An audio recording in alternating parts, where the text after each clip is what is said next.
Vamos orar. Pai amado, nós te agradecemos, porque nesse dia podemos dedicar este tempo a glorificar o teu nome. Te agradecemos porque com tranquilidade, com paz, podemos lembrar do nascimento de Jesus. E nós te agradecemos por este culto que dedicamos a Ti. Pedimos agora, Pai, que o Senhor fale conosco através da Tua palavra e que todos saiam daqui conscientes de que Jesus é a razão do Natal. Nós te pedimos isso em nome de Jesus. Amém. Eu quero começar esse tempo aqui agradecendo ao Humberto, porque ele provocou algo assim inusitado e começaram a surgir outros, tá vendo? Agora virou algo assim mais consistente. Para quem não sabe o que está falando, um dos meus sonhos era ter instrumento de sopro. E já aconteceu. Que coisa maravilhosa. Obrigado, Humberto. Você causou uma revolução nessa igreja. Obrigado também a você. De boa. Então tá bom. Graças a Deus pelos talentos que Ele nos dá, né? Mas é interessante, todo fim de ano sempre surge, pelo menos para mim, né, as pessoas vêm perguntar a mesma pergunta, a mesma questão. Afinal de contas, o cristão pode comemorar o Natal? É válido esse tempo, esse momento, tudo isso que a gente coloca aqui, está certo? Eu vou dizer para você que as opiniões realmente se dividem. E existem cristãos sinceros que defendem o não, tanto quanto aqueles que defendem o sim. Eu li um texto essa semana que apresentou algumas coisas interessantes e eu quero trazer para vocês alguns pontos. Primeiro, os argumentos mais comuns contra a celebração dessa festa. Primeira coisa, e talvez mais, assim, evidente, é que Jesus não nasceu no dia 25 de dezembro. E isso é verdade. Afinal, dezembro, naquela região da Palestina, é um tempo frio. Então, com certeza, os pastores não estavam nos campos apacentando os seus rebanhos, como nós lemos ali em Lucas. Um segundo argumento bastante comum contra a celebração da festa é que 25 de dezembro era a data de uma festa, de um festival romano no século IV. Portanto, é uma festa pagã que não deve ser imitada. Também é verdade. Não deve ser imitada em nada, inclusive nos sacrifícios, nos símbolos que aquela festa tinha. Essa festa celebra o materialismo e ela deve ser evitada. Mas existem os símbolos ou os argumentos mais comuns a favor da celebração da festa. E eu quero trazer eles para vocês. O primeiro é que a Bíblia narra o nascimento de Jesus com muita festa, muita alegria. Então você vê os anjos anunciando boas novas de grande alegria, aquela multidão de anjos cantando e celebrando. Então é uma oportunidade, sim, de nós lembrarmos do nascimento de Jesus e da razão desse nascimento.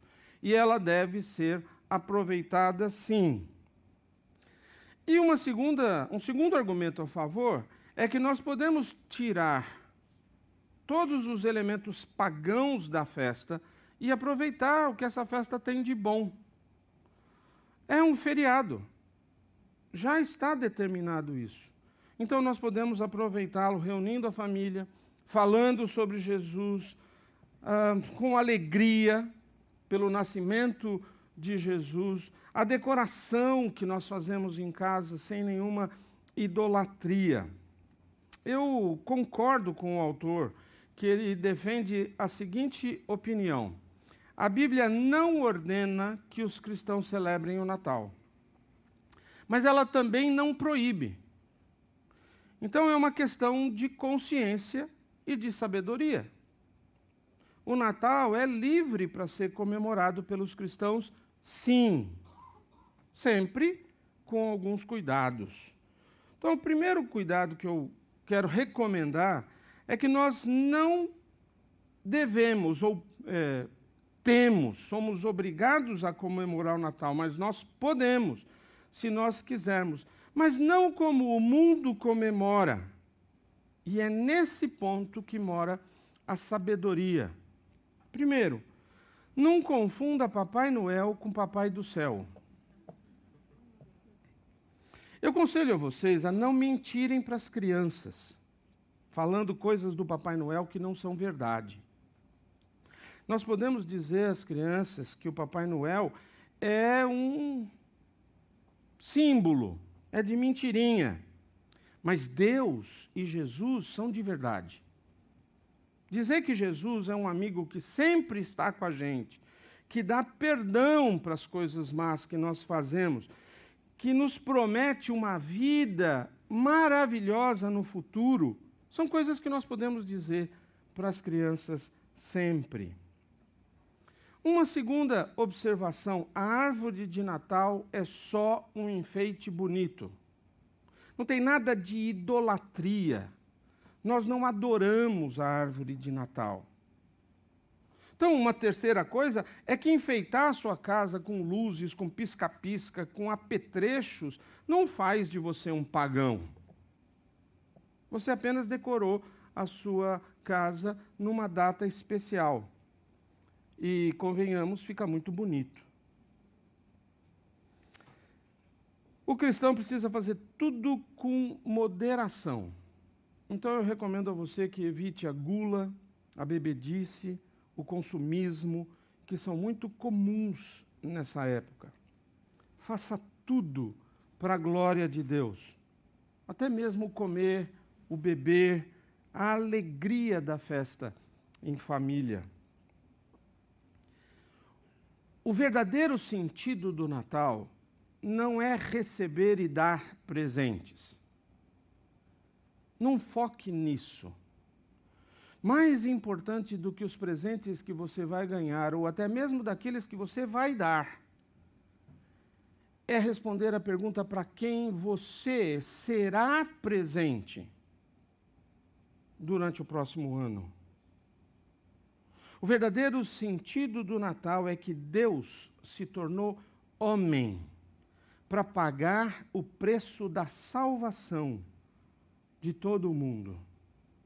O maior presente que nós podemos receber é Cristo ter estado entre nós e nos dar esperança da vida eterna. E isso já aconteceu, e nós já ganhamos. Então eu quero dar uma sugestão. Reúna a família, dia 24, dia 25, fale do Evangelho antes da ceia de Natal, converse, fale do nascimento de Jesus, o Salvador, fale por que ele precisou vir para se sacrificar por pecadores como eu e você. Fale também da morte e da ressurreição de Jesus Cristo. Fale do porquê da necessidade da encarnação, quando o Verbo se fez carne e habitou entre nós. Fale da alegria deste momento. Então, se você puder, reúna a família, sim. Faça um banquete, faça amigo secreto para quem gosta. Ajude os mais pobres, dando presentes, fazendo caridade. Visite os seus parentes, Enfeite a sua casa, inclusive a árvore de Natal, se você quiser. Aproveite a folga que essa data nos dá e use o seu tempo de uma forma que agrade a Deus.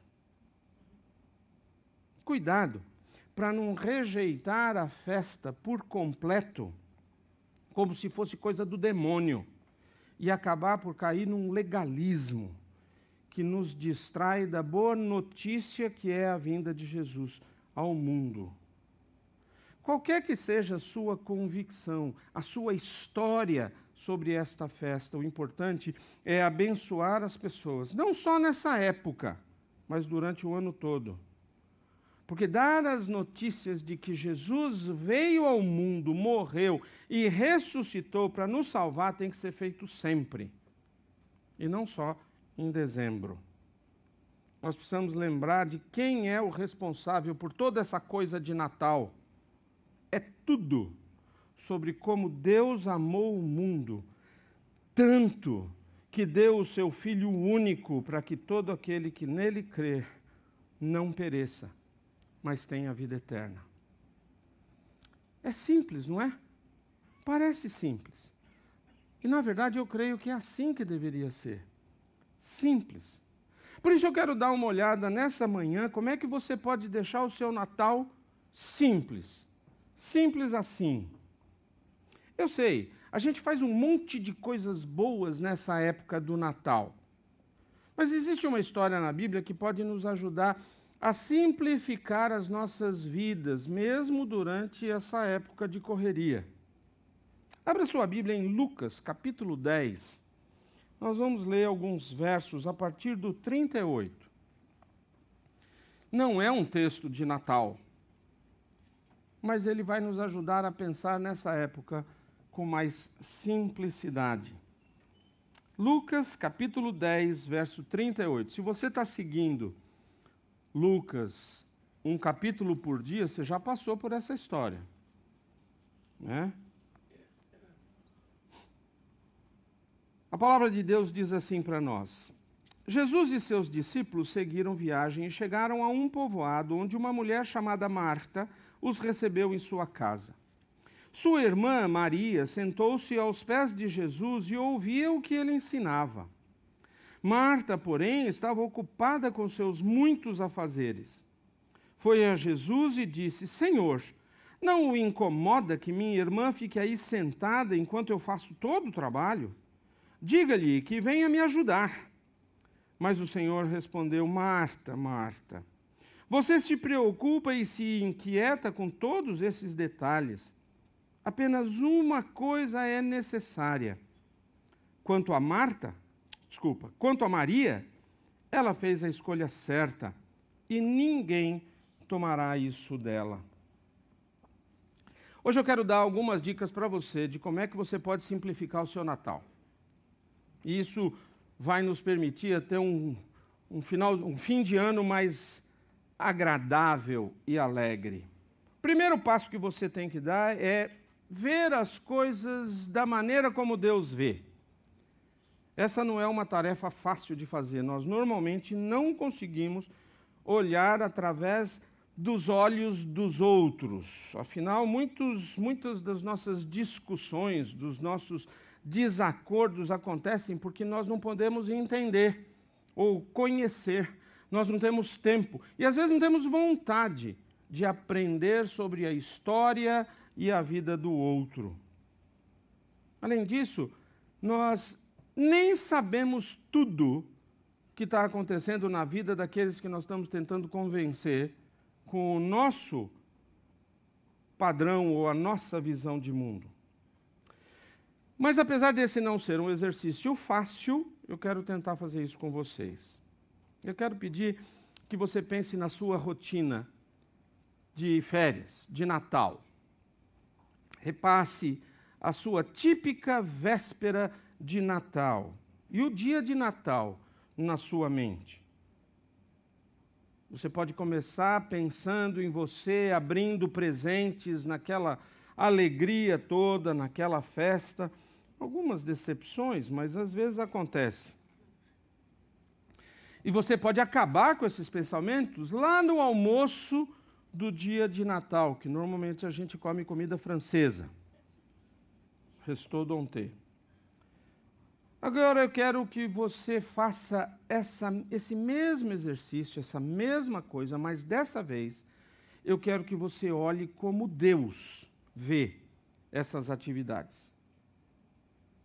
Será que ele ficaria satisfeito com a maneira como você celebra este dia? Como é que ele vê o seu Natal? Como é que nós podemos realmente saber o que Jesus está pensando? Você pode voltar para cá agora, enquanto nós vamos tentar descobrir essa resposta a estas perguntas, nos colocando no lugar de Deus. Afinal de contas, se a gente olhar através dos nossos próprios olhos para as coisas que nós fazemos, nem sempre a gente vai enxergar as coisas erradas que às vezes acontecem. Isso foi o que Marta fez na nossa história. Ela queria que Jesus dissesse para Maria que Maria estava errada. Mas ela estava vendo as coisas da sua própria perspectiva e não na de Jesus. E aí, ao invés de concordar com Marta, Jesus tinha outro ponto de vista completamente diferente. E esse ponto de vista é o que eu quero ver sobre o Natal. Eu quero que você veja o Natal na perspectiva de Deus. Vamos começar do começo. Então, faz de conta que nós somos Deus. E nós sentimos vontade de criar o mundo. E a gente então faz isso, gasta alguns dias colocando tudo no seu lugar. Daí nós fazemos o homem, a nossa própria imagem e semelhança. E nós damos para ele o paraíso para ele viver. E nós escolhemos estar com o homem naquele lugar. Mas existe uma regra, uma única regra que nós damos para o homem. Não parece ser uma coisa muito grande, mas o homem escolheu quebrar esta regra única e escolheu seguir os seus próprios desejos. E isso quebra o nosso coração. Nós então fazemos milagre após milagre para que eles percebam a nossa presença e nos sigam. Até o povo que nós criamos, o povo de Israel, vira as costas para nós. Mesmo quando nós atendemos todas as suas necessidades e tiramos esse povo da escravidão. Tudo que nós queremos é nos unir a eles. Mas sempre eles escolhem o seu próprio caminho. Então nós colocamos em prática um plano definitivo para salvar o relacionamento. Nós enviamos a pessoa que nós mais amamos para mostrar o nosso amor por eles. Mesmo sabendo que ele vai ser rejeitado, vai ser espancado e vai ser crucificado por aquelas pessoas. Mas vale a pena. Se pelo menos uns poucos se virarem para nós, voltarem para nós. Nós amamos essas pessoas tanto que nós vamos dar o que é mais valioso para nós, para que eles apenas aceitem a mensagem e se voltem para nós. Você começou a perceber a imagem de Jesus sobre o Natal? Você começou a perceber como é que Deus vê essa coisa toda do Natal? Nós vemos o Natal como uma festa, um feriado para trocar presentes e até para fazer um culto em família. E nós achamos que é assim que Deus vê. Mas eu quero dizer a vocês, ele vê o Natal, desde o primeiro, naquela manjedoura, como o cumprimento do seu propósito de atrair todos os homens para ele. É assim que Deus vê o Natal. Ele vê isso como um tempo em que Ele entregou o Seu Filho para nós, para que nós pudéssemos nos chegar a Ele. Nós vemos o Natal como um tempo de nos alegrarmos, de festejarmos, e é verdade. Mas nós temos que entender por que verdadeiramente nos alegramos. Nós nos alegramos porque Deus nos deu uma maneira de ter um relacionamento pessoal com Ele. Depois de ver o Natal da maneira como Deus vê, você precisa minimizar as distrações. Vou pintar um quadro aqui para você e quero ver se você consegue enxergar isso acontecendo. Uma mulher se levantou da cama um certo dia e se preparou para passar aquele dia. Ela sabia que ela precisava levar uma encomenda para o correio antes da hora do almoço, para que fosse entregue no mesmo dia. Então ela pegou o pacote e foi colocar os seus sapatos lá na porta, quando percebeu que tinha esquecido de limpar o tapete na frente da porta. Ela tinha amigos que iam chegar mais tarde, então ela precisava ter certeza que isso tinha sido feito. Daí ela colocou o pacote na mesa e foi para o armário pegar o aspirador. Depois de aspirar o tapete, ela foi colocar o aspirador no lugar, quando percebeu que o seu marido tinha esquecido de arrumar as compras do dia anterior no banheiro. Então ela rapidamente colocou de lado o aspirador e arrumou o banheiro. Enquanto estava no banheiro, ela percebeu que o rolo de papel higiênico estava perigosamente no fim. Então ela foi até a despensa buscar alguns rolos extras. Quando entrou na despensa, lembrou-se que precisava arrumar uma carga de roupa. Então correu para o andar de cima, colocou o papel higiênico no banheiro e pegou a roupa para carregar a máquina. Como ela usou a última caixa de detergente, ela pensou que tinha que adicionar isso na sua lista de compras. Então ela vai lá em cima para encontrar a lista na sua bolsa no quarto. Quando ela acende a luz, a lâmpada queima. Então ela corre para a garagem para buscar uma lâmpada nova. Quando ela troca a lâmpada, ela de repente sente como se estivesse esquecendo de fazer alguma coisa. Ah, sim, ela precisa adicionar detergente na lista do supermercado. Ela faz isso e vai para a sala, para poder relaxar um pouquinho, quando ela percebe que tem um pacote em cima da mesa. E então ela percebe que ela tinha esquecido de fazer a coisa mais importante da manhã. Ela ficou tão envolvida em outras coisas que ela esqueceu completamente do que era o mais importante. Já aconteceu isso com você? Eu acho que essa senhora tem muito em comum com Marta, da nossa história. Ela vê as coisas que precisam ser feitas e vai fazer o que puder para realizar as tarefas da melhor forma possível. Afinal de contas, o Rei dos Reis, Senhor dos Senhores, está vindo para a sua casa e ela tem que ter certeza de que está tudo em ordem e simplesmente perfeito. Mas a coisa que Deus deseja é que nós nos aproximemos dele e passemos tempo com ele. Essas outras coisas que ela estava fazendo não eram ruins, eram boas, mas estavam fazendo com que ela perdesse a melhor parte de ter Jesus na sua casa. Isso, por definição, é o que nós chamamos de distração. No Natal, nós podemos facilmente nos distrair. Há tantas coisas acontecendo que nós queremos fazer parte de tudo. Existe uma tonelada de trabalho para ser feito para preparar a festa de Natal, especialmente se você tem criança em casa. Há festas, há visitas que nós devemos participar ou nos preparar para acontecer. E, logicamente, existem todas as compras que precisam ser feitas. Todas essas coisas são muito boas, mas elas podem facilmente se tornar distrações se nós deixarmos elas tomarem o lugar daquilo que é mais importante. Eu já disse isso alguma vez ou algumas vezes, mas eu acredito que é importante a gente repetir esse conselho. especialmente durante essa época do ano. A principal coisa é manter a coisa principal como a coisa principal.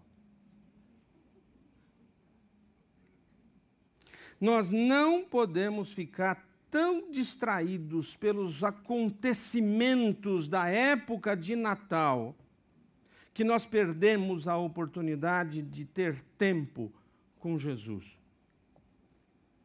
Nós devemos ter certeza de que nós faremos o melhor possível para nós mesmos e para nossa família passarmos tempo com Deus.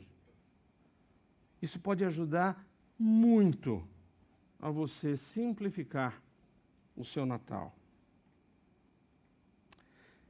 Então, por último, nós devemos nos sentar e ouvir a palavra. Sabe, nós fazemos do cristianismo uma coisa muito difícil, muito mais difícil do que precisa ser.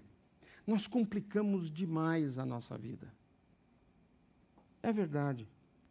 Se nós pudéssemos apenas simplificar e nos manter no básico, eu acredito que Deus já ficaria bastante satisfeito.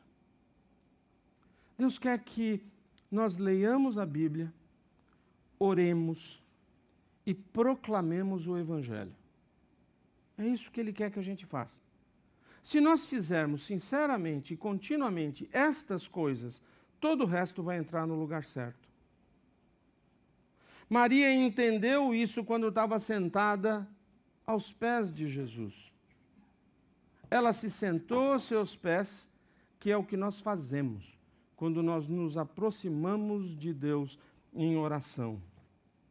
Ela ouviu Jesus falando, que é o que nós fazemos quando lemos a Bíblia, a palavra de Deus. E quando nós estamos na presença dEle, nós somos levados a, com a nossa palavra e a nossa vida, proclamar o Evangelho. Nós precisamos fazer a mesma coisa se nós quisermos agradar a Jesus nesse Natal. Simplificar a nossa vida. Eu quero que você responda uma pergunta, uma pesquisa que eu vou fazer agora, mas você não precisa responder alto. Quanto tempo do seu dia é passado lendo a Bíblia? Quanto do seu tempo é dedicado a ler e estudar? E a oração é realmente importante para você? Ou é a primeira coisa que você deixa de lado quando o seu dia fica agitado?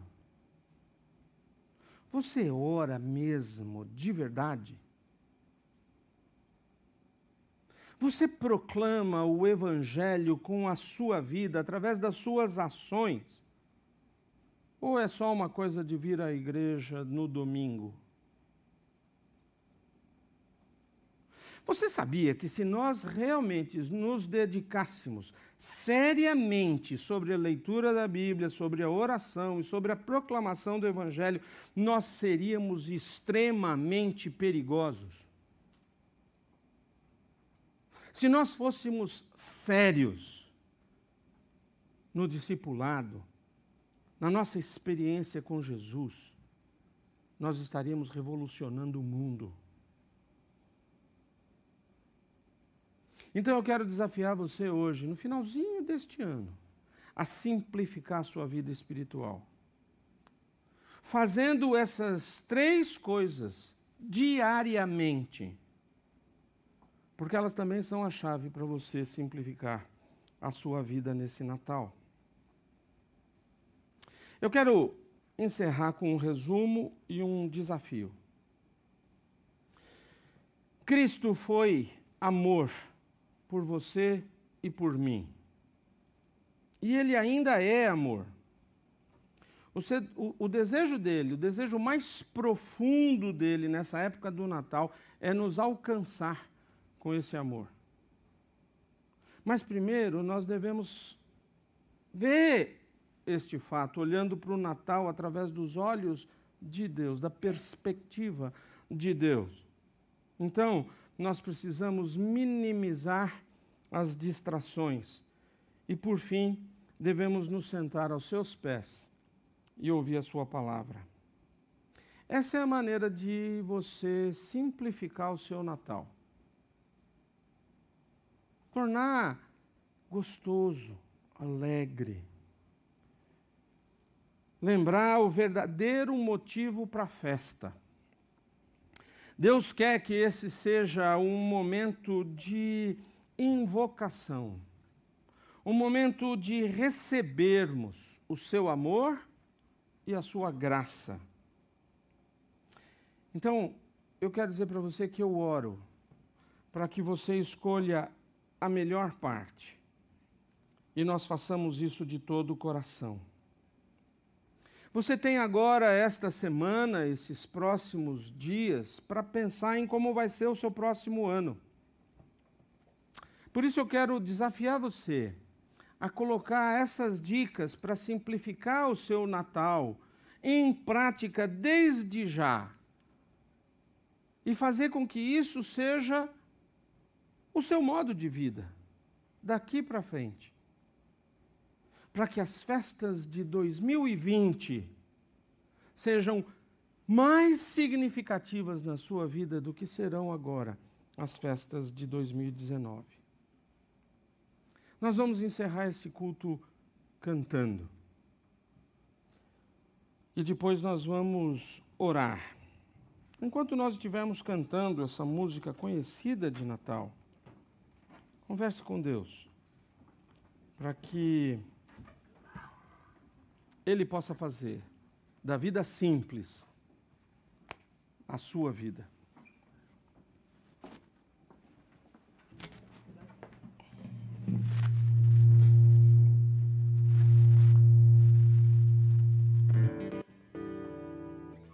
Podemos cantar em pé, encerrar nosso culto, cantando este cântico tradicional, Noite Feliz, e que possa realmente ser o verdadeiro Natal na nossa vida, Jesus. Vamos cantar? Bem alegre! Hey,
Que a graça do nosso Senhor Jesus Cristo acompanhe cada um de nós e que as festas de Natal e de Ano Novo sejam alegres e simples para você e para toda a sua família. Que Deus lhe dê um Feliz Natal e um abençoado 2020 para todos nós desta família chamada Catuaí. Amém? Deus abençoe vocês.